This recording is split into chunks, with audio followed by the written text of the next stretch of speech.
Sebelum memulai, saya akan membacakan susunan acara untuk workshop hari ini. Jadi workshop hari ini terdiri dari 2 kegiatan utama. Sesi pertama, pemaparan materi dari KKFMF ITB mengenai sistem panel surya dan pengujian modul surya. Kemudian sesi kedua, pemaparan materi dari LIPI mengenai penjelasan fabrikasi sel surya, silikon, dan instalasi dan monitoring sel surya. Kita terselenggara bersama-sama dengan kedua pusat penelitian LIPI ini. Ini tujuannya adalah memperkenalkan dan mentransfer jadi bagaimana proses instalasi pengujian, instalasi dan monitoring sistem panel surya. Nah, tentu di sini istilahnya mungkin skala mikro ya. Jadi karena harga panel sel surya juga harga kontrolernya itu sudah semakin murah, maka pengguna ada beberapa yang kita kenal gitu, mungkin kita sering dengar, ada pembangkit listrik tenaga surya PLTS. Nah, itu yang dikelola oleh pemerintah, misalnya melalui PLN. Ya. Tapi dengan semakin murahnya harga panel sel surya ini, jadi mungkin bisa saja sistem panel surya itu dipasang secara individual, personal. Ya. Jadi dipasang, jadi seperti kita pasang sendiri di rumah kita, gitu ya. Kita pasang sendiri di ruko kita, gitu ya. Jadi tidak harus ya kita membangun suatu PLTS untuk memanfaatkan ini. Nah, tentu pengetahuan bagaimana pengujian, kemudian instalasi dan monitoring ini, ya ini perlu ditransfer dari, nah ini yang tadinya levelnya dikuasai di perguruan tinggi, ya pada saat ini mungkin tidak perlu lagi ya dikuasai oleh perguruan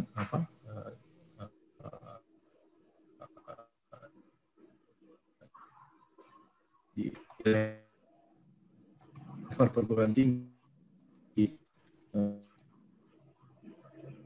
Nah, ini sudah bisa ditransfer ke dia barangkali. Jadi akan banyak usaha, misalnya usaha mikro kecil gitu, yang memberikan jasa instalasi panel surya di perumahan-perumahan gitu ya. Nah, ini di sini kita hanya memberikan ya, tapi untuk itu kan tentu harus ada training khusus ya. Nah, training khususnya salah satunya itu adalah terkait dengan keamanan jaringan listrik. Ya. Nah, tentu itu harus pelatihannya tidak bisa secara online. Tidak bisa secara online, harus offline gitu ya. Tapi karena ini sekarang keadaan pandemik, ya susah untuk melakukan training secara online, maka kita belajar aja dulu secara online. Ya. Nanti kalau ada kesempatan, kita sudah bisa agak longgar pandemiknya, mungkin nanti ada semacam training secara offline. Sistem panel surya ini sebenarnya sudah mulai banyak digunakan juga untuk pelanggan listrik tipe rumah tangga terutama, dan juga bahkan sekarang PLN telah membuat suatu PLTS pembangkit listrik tenaga surya yang tersambung ke sistem jaringan distribusi dan transmisi, itu di lokasinya di Purwakarta. Saya akan perlihatkan. Jadi saya akan mulai dulu dari yang secara umum, yaitu kondisi ketenaga listrikan Jawa Barat. Saya mengambil sampel wilayah Jawa Barat di sini, Bapak Ibu. Oke. Ini adalah pertumbuhan jumlah pelanggan listrik pada grafik yang sebelah kiri. Bapak Ibu bisa melihat. Adik-adik. Yang sebelah kiri ini adalah pertumbuhan jumlah pelanggan listrik di Provinsi Jawa Barat. Memang kalau kita lihat sekilas, ini grafiknya untuk pelanggan listrik rumah tangga, ini lebih banyak peningkatannya dibandingkan jumlah pelanggan listrik yang lain. Namun dari segi konsumsi energi listriknya, ini peningkatannya lebih tinggi untuk pelanggan industri yang kuning. Terutama peningkatan yang lumayan signifikan terjadi dari tahun 2016 ke tahun 2017. Nah, sebagai contoh ini di Jawa Barat, telah disurvei untuk potensi sel suryanya. Secara astronomis, Jawa Barat ini terletak di lintang selatan ini. Nah, dan bisa diklasifikasikan kabupaten kota di Provinsi Jawa Barat ini menjadi 6 level wilayah berdasarkan tingkat iradiasi surya hariannya. Ini yang terendah, ini di daerah Kabupaten Tasik, Ciamis, dan Kota Tasik, Kota Banjar juga. Kemudian yang tertinggi itu untuk di Kabupaten Sukabumi dan Kota Sukabumi. Berdasarkan potensi ini, jadi langkah yang bisa dilakukan atau yang telah dilakukan oleh pemerintah di sini, terutama oleh Dinas Energi dan Sumber Daya Mineral Jawa Barat, membuat suatu energi manajemen.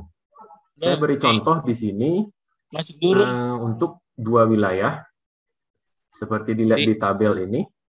Wilayah masuk kategori 5, saya ambil contoh Kabupaten Indramayu. Wilayah kategori 6, saya ambil contoh Kabupaten Sukabumi. Karena 2 wilayah ini yang dibilang tertinggi gitu ya, iradiasi surya hariannya. Pertama, contoh untuk pelanggan listrik rumah tangga. Di Kabupaten Indramayu ini memang masih belum dominan pelanggan listrik yang lain, masih dominan pelanggan listrik rumah tangga. Namun kalau dijumlahkan untuk seluruh jenis pelanggan di Indramayu ini diperkirakan pada tahun 2025 kebutuhan daya tersambung untuk wilayah Indramayu ini bisa mencapai 78.000 kVA. Nah, masih didominasi oleh pelanggan rumah tangga juga.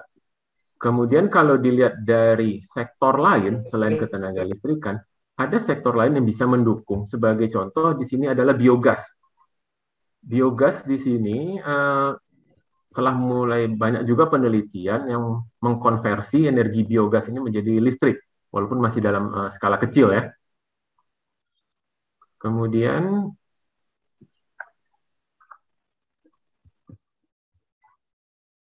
wilayah selanjutnya ini adalah Kabupaten Sukabumi. Dibandingkan Kabupaten Indramayu, ini perkiraan kebutuhan energi listrik di Kabupaten Sukabumi ini pada tahun 2025 akan lebih tinggi, yaitu bisa mencapai 108.000 kVA. Dan di sini seperti ditunjukkan di tabel tadi, wilayah ini sangat potensial untuk menggunakan pembangkit listrik tenaga surya atau PLTS. Nah, sebenarnya untuk Provinsi Jawa Barat telah dilakukan mapping gitu, pemetaan pemanfaatan PLTS. Ini saya beri contoh nih rekap data dari tahun 2001 sampai dengan 2019. Ini telah terpasang 133 unit sel surya atau PLTS ya, tepatnya di Jawa Barat. Saya akan beri contoh di sini.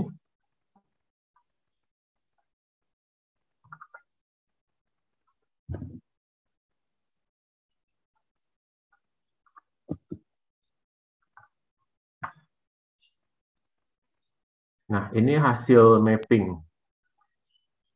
untuk di Jawa Barat. Mungkin bisa dilihat ya, Bapak Ibu sekalian. Hasil mappingnya ini sebagai contoh. Saya ambil contoh misalkan seperti tadi Kabupaten Indramayu di daerah sini. Nah, ini ada data di sini bahwa pembangkit listriknya itu dibangun PLTS-nya tahun 2010.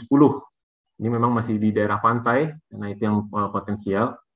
Kapasitasnya mencapai 50 kW untuk mensuplai kebutuhan dari 279 kepala keluarga. Jadi masih pelanggan rumah tangga di sini. Ini ada contoh lain juga, masih di wilayah pantai utara, tapi di Kabupaten Cirebon. Ini tepatnya di Desa Kroya, Kecamatan Pangu Pragan. Di sini kapasitas pembangkitnya mencapai 50 kW untuk mensuplai kebutuhan listrik 110 kepala keluarga. Sekarang kita coba di wilayah selatan yang Kabupaten Sukabumi misalkan ya, yang tadi potensial juga. Nah, ini contohnya. Di Kabupaten Sukabumi, ini pada tahun 2011 telah dibangun juga PLTS dengan kapasitas 50 kW. Itu untuk mensuplai 122 kepala keluarga.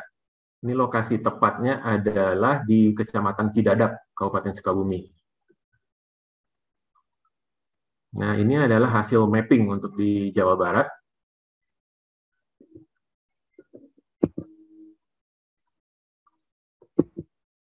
Oke, saya kembali ke presentasinya. Nah, ini juga ada kami contoh dokumentasi pemasangan PLTS di Jawa Barat. Gambar yang sebelah kiri ini bisa dilihat untuk fasilitas ibadah ya. Modul suryanya sedang dipasang di atapnya ini. Kalau gambar sebelah kanan ini contoh untuk pelanggan listrik rumah tangga. Pelaksanaan ini pada tahun 2010, tepatnya di Desa Bagolo, Kecamatan Kalipucang, Kabupaten Ciamis.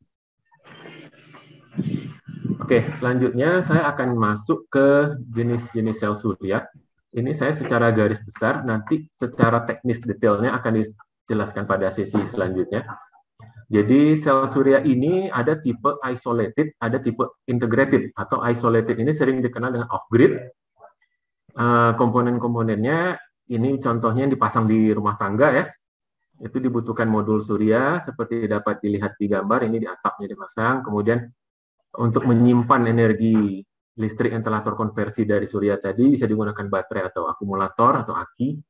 Regulator baterai ini sering juga disebut solar charge controller. Ini untuk mengendalikan pengecasan aki atau baterai. Kemudian komponen selanjutnya inverter. Ini untuk merubah arus listrik DC menjadi AC, karena yang dihasilkan dari sel surya ini masih berupa DC, direct current. Oleh karena beban listrik di rumah tangga umumnya alternating current atau AC harus bolak-balik, maka diperlukan inverter. Namun kalau untuk lampu-lampu sekarang sudah banyak juga langsung DC ya, lampu-lampu LED itu, berarti dari regulator baterai itu bisa langsung ke bebannya berupa lampu. Kemudian tentu instalasi juga dibutuhkan. Oke, nah ini skemanya. Untuk suatu rumah tangga yang sederhana, ini ada bisa dilihat di gambar ya Bapak Ibu adik-adik sekalian. Ini paling atas warna biru ini berarti adalah modul suryanya, dan dia tersambung ke charge controller. Ini untuk mengendalikan pengecasan aki atau baterai yang sebenarnya. Nah, kemudian dari charge controller kalau untuk beban listrik DC itu bisa langsung. Namun kalau untuk beban listrik AC tentu harus melalui inverter terlebih dahulu.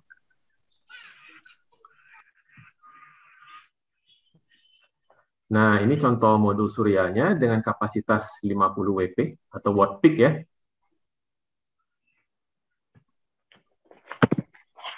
Nah, ini adalah contoh baterai atau aki yang bisa digunakan.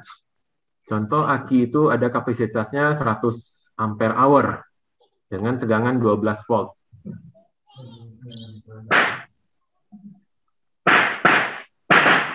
Kemudian ini adalah regulator baterainya atau solar charge controllernya. Ini untuk mengendalikan pengecasan baterai. Kemudian kalau untuk sebelum disuplai ke beban listrik yang AC, tentu harus menggunakan inverter dulu untuk mengubah dari arus searah menjadi arus bolak-balik. Saya rasa ini adik-adik sekalian yang dari SMK, baik yang bidangnya instalasi ataupun distribusi, sudah ada ya belajar tentang inverter ini. Ini bentuk contoh rangkaian sederhana dari inverter. Nah, oke, kita sekarang masuk ke perancangan sistem sel modul suryanya.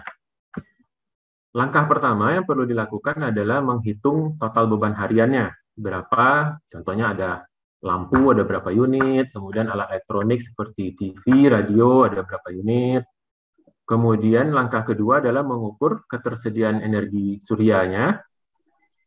Kemudian yang ketiga itu menghitung ukuran modul surya.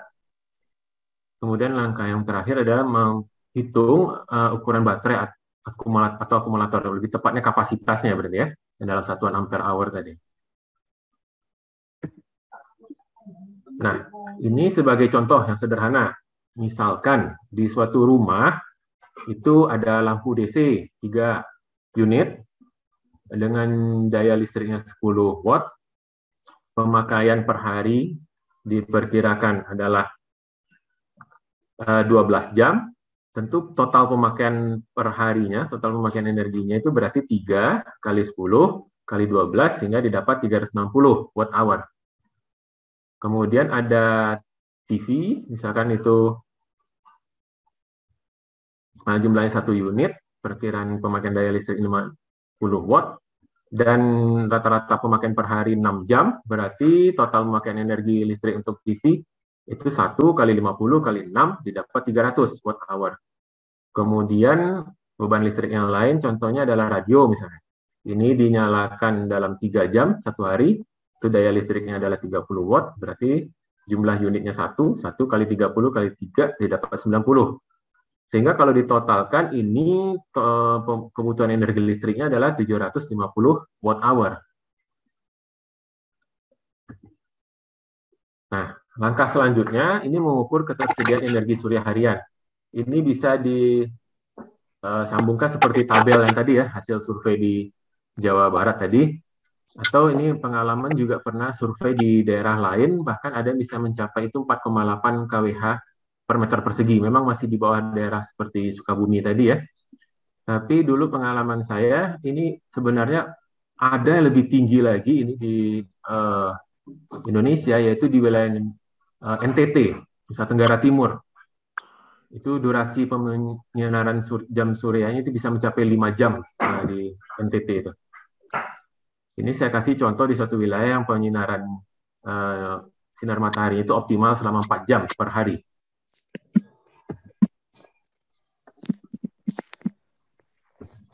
Oke, kemudian kita perhitungkan. Tadi seperti ditunjukkan di slide sebelumnya, konsumsi energi listrik diperkirakan 750 watt hour, dan penyinaran matahari itu optimalnya 4 jam, berarti perkiraan ukuran modul suryanya adalah 750 watt hour dibagi 4 jam, sehingga didapat angka 188 watt. Nah, sekarang kita lihat di pasaran itu yang ada 50 watt peak, 100 watt peak, sampai 200 watt peak. Nah, jadi kalau misalkan kita akan menggunakan modul surya dengan kapasitas 50 watt peak, berarti tinggal 188 dibagi 50, jadi dibulatkan didapat 4 modul surya yang dibutuhkan. Kemudian langkah selanjutnya adalah menghitung kapasitas aki yang dibutuhkan. Tadi diperkirakan 750 watt hour ya. Oleh karena tegangan baterai itu akinya 12 volt, berarti kapasitas akinya adalah 750 dibagi 12, sehingga didapat 62,5 ampere hour. Nah, namun harus jaga-jaga juga, karena bisa jadi dalam seminggu itu atau beberapa hari tidak semuanya cerah gitu, sehingga tidak akan optimal penyerapan dan konversi energi surya menjadi listriknya. Jadi itu biasanya diambil cadangan untuk 3 hari kapasitas akinya, maka 62,5 itu dikalikan 3 sehingga didapat 187,5 ampere hour. Jadi kira-kira dibutuhkan 2 buah atau 2 unit baterai aki itu dengan kapasitas masing-masing 100 ampere hour. Nah, seperti itulah perhitungan-perhitungannya. Nah, jadi kebutuhan sel surya tadi adalah 50 watt peak dikalikan 4 unit, kemudian kebutuhan akinya adalah 2 unit yang 100 ampere hour. Tentu setelah itu harus memperhitungkan juga inverternya gitu ya. Nah, kemudian ini karena saya masih secara umum, sekarang ini kan PLN ada juga istilahnya dia pelanggan listrik itu dengan meteran eksim, ekspor-impor. Jadi skemanya seperti ini, Bapak Ibu sekalian dan adik-adik bisa lihat di gambar yang sebelah kiri ini, bahwa ini solar panelnya dipasang di atap rumah gitu, terjadi konversi energi surya menjadi listrik, dan itu bisa mensuplai untuk kebutuhan rumah tangganya sendiri, atau bisa juga disuplai ke sistem distribusi PLN. Nah, sehingga ini KWH meternya ada 2 fungsinya. untuk menghitung, untuk mengukur berapa konsumsi energi listrik rumah tersebut, juga bisa mengukur berapa energi listrik yang disuplai ke sistem distribusi PLN gitu. Nah, itu istilahnya meteran ekstrim sekarang ini. Nah, oke, sekarang seperti saya jelaskan di awal tadi bahwa sel surya itu secara garis besar kalau dilihat berdasarkan dia tersambung ke jaringan distribusi ataupun tidak tersambung, itu dia bisa diklasifikasikan jadi dua macam ya. Tadi yang isolated sudah saya jelaskan, sekarang tipe integrated atau on-grid istilah lainnya. Contoh ini sekarang yang sudah diberdayakan oleh PLN, ini mulai tahun 2019, itu adalah PLTS Cirata. Jadi sebelumnya di Cirata ini sudah ada PLTA, yang skalanya besar, lumayan skala megawatt. Sekarang juga dimanfaatkan lahan di sana untuk membangun PLTS. Jadi PLTS ini tersambung ke sistem distribusi dan transmisi tenaga listrik itu Jawa Bali. Kalau kita lihat mappingnya, petanya, ini seperti Bapak Ibu dan adik-adik sekalian bisa lihat, ini lokasinya di Kabupaten Purwakarta ini, di Jawa Barat.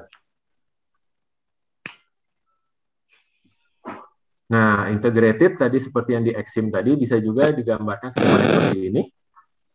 Dia mensuplai untuk kebutuhan dia sendiri, bisa juga untuk mensuplai ke kebutuhan ke jaringan distribusi PLN.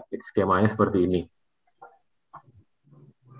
Atau skemanya kalau yang seperti contoh di Cirata itu bisa sampai ke jaringan distribusi dan jaringan transmisi. Jadi dibutuhkan trafo step up ya di sini. Oke, demikian penjelasan saya tentang sistem panel surya. Selanjutnya akan dilanjutkan oleh Bapak Alvin yang akan menjelaskan tentang modul surya. Oke, sekian dari saya. Assalamualaikum warahmatullahi wabarakatuh.